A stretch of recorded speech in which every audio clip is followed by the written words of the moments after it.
I was very fortunate. When I walked away from that Army uniform, my next purpose was built in: get that 4-year degree, win a national championship with Oklahoma State, and wrestling for Oklahoma State. So I didn't flounder at all. I knew exactly where I was going, and that transition can be a big issue for a lot of guys, whether they're a pro ball player or a soldier. It doesn't matter which uniform you walk out of; that's a huge piece of your identity. And so navigating that transition can be a big problem for a lot of guys. Adrenaline seeking, self-medicating, whole bunch of issues with both our vets and the players. And the players, frankly, don't get enough recognition for what they go through when they walk away from their sport as well.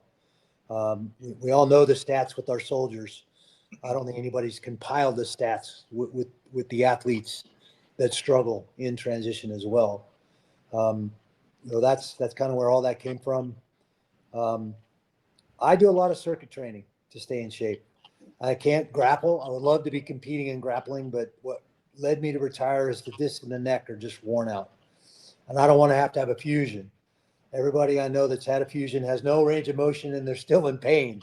So why do you want to do that? That ultimately led me to walking away from MMA when I did at 47. I figured I'd done enough. I didn't want to keep messing around and grinding out camps and then have an injury happen that was going to affect the quality of the rest of my life.